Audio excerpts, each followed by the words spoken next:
నాగరికతకు కూటమి సర్కార్ బాధ్యత వహించాలని వైసీపీ నేత తోట త్రిమూర్తులు అన్నారు. ఎట్టి పరిస్థితుల్లో ప్రైవేటీకరణను అడ్డుకుంటామని తెలిపారు. ప్రజలు స్వచ్ఛందంగా సంతకాలు పెట్టారంటున్న తోట త్రిమూర్తులతో మా ప్రతినిధి Harish face to face. YSR Congress party తలపెట్టినటువంటి కోటి సంతకాల సేకరణకు భారీ ఎత్తున స్పందన వచ్చినటువంటి నేపథ్యం కనిపిస్తుంది. అందులో భాగంగానే పెద్ద ఎత్తున జరిగినటువంటి ఉద్యమానికి సంబంధించి సేకరించినటువంటి సంతకాలన్నింటినీ కూడా పెద్ద ఎత్తున డిజిటలైజ్ చేశారు. డిజిటలైజ్ చేసినటువంటి ఈ సంతకాలని గవర్నర్కు సమర్పించేందుకు ఈ నెల 18వ తేదీన గవర్నర్ అపాయింట్మెంట్ కూడా కుదిరినటువంటి సిచ్యువేషన్ కనిపిస్తుంది. ఈ నేపథ్యంలో మనతో మాట్లాడేందుకు పార్టీ సీనియర్ నేత తోట త్రిమూర్తులు ఉన్నారు. సార్ చెప్పండి, ఎలా చూడాలి ఈ ఉద్యమానికి సంబంధించినంతవరకు జరిగినటువంటి కార్యక్రమానికి సంబంధించి వచ్చినటువంటి స్పందన ఎలా ఉంది? స్పందన ఎలా ఉందనేటువంటిది ఆ సంతకాలు చేసినటువంటి విధానం చూస్తే తెలుస్తుంది. పార్టీలకు అతీతంగా అందరూ కూడా ఈ రాష్ట్రంలో దుర్మార్గమైనటువంటి పరిపాలన చేస్తున్నాడు చంద్రబాబు నాయుడు. మెడికల్ కాలేజీలు, విద్యా వైద్యం అనేటువంటిది పేదవాడు హక్కు. అది పేదవాడు హక్కులను కూడా వీళ్ళు సొమ్ము చేసుకోవడం కోసం అమ్మేస్తున్నారు. ఈ జగన్మోహన్ రెడ్డి గారు తీసుకొచ్చినటువంటి మెడికల్ కాలేజీలు అమ్మేస్తున్నారు అనేటువంటి ఉద్దేశంతో ప్రజల్లో అందరిలోని ఒక రకమైనటువంటి వ్యతిరేకత, ప్రభుత్వం మీద వ్యతిరేకత ఉంది. దాంట్లో భాగంగానే కోటి సంతకాలు అనేటువంటి చరిత్రాత్మకమైనటువంటి విషయం.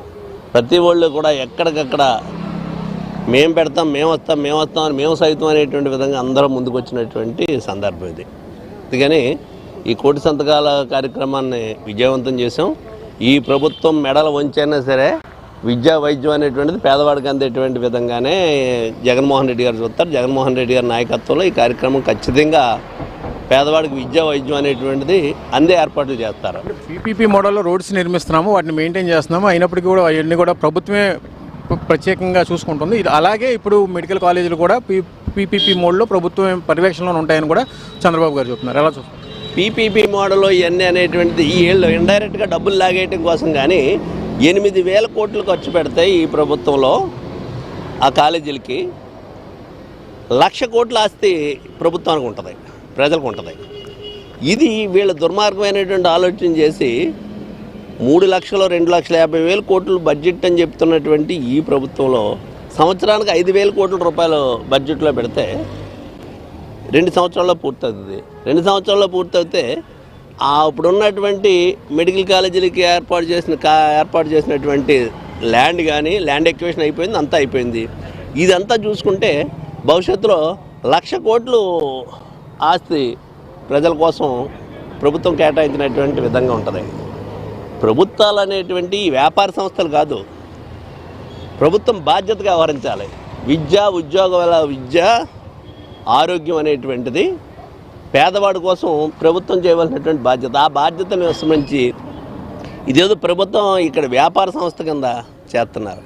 ఈరోజు అమరావతి మీద ఉన్నటువంటి దృష్టి ఈ కాలేజీల మీద లేదు. అమరావతి మీద చేస్తే దాన్ని ఫోకస్ చేసి మరి చూపిస్తే ఇండైరెక్ట్గా 1,000 కోట్లు లాగేస్తున్నారు.